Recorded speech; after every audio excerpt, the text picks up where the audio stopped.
আসসালামু আলাইকুম বন্ধুরা, আশা করি সবাই ভালো আছেন। আমি আলহামদুলিল্লাহ আপনাদের দয়ায় খুবই ভালো আছি। দেখতে পাচ্ছেন এটা হচ্ছে এলইডি টেলিভিশন। তো এলইডি টেলিভিশনের লাইটগুলো কেটে গেছে। তো দেখতে পাচ্ছেন এই লাইটটা ছিল আপনার এক বড় ভাই লাগিয়েছিল এই লাইটগুলো। তো আজকে আমি যে লাইটটা লাগাই দিব, দেখতে পাচ্ছেন এই যে এই লাইটগুলো লাগাই দিবেন আপনারা। এটা হচ্ছে এটার সাথে লাগাই দিছিল একজন, আর আমি হচ্ছে আজকে এটা লাগাই দিচ্ছি। দেখেন এই লাইটগুলা, এই যে এইখানে দেখতে পাচ্ছেন এটা হচ্ছে চিকন, এই স্টিকটা হচ্ছে চিকন আর এটা হচ্ছে মোটা। এই মোটাটা আপনারা লাগাবেন সব সময়। রেট একটু বেশি হলে পরে ওই মোটাটা লাগাবেন, কারণ এই মোটাটা টেকসই দেয় বেশি। তো লাইটের ভিতর কিন্তু ভালো মন্দ আছে, এটা নর্মাল লাইট এবং এটা হচ্ছে ভালো লাইট।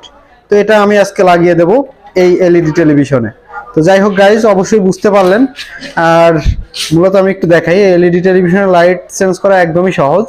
আপনারা চাইলে বাসাতেই কিন্তু আপনারা নিজেরাও চেঞ্জ করে নিতে পারবেন ইনশাল্লাহ, যদি ইউটিউবে ভিডিও দেখেন। আমি চেষ্টা করব সামনে একটা ভিডিও করে দেওয়ার।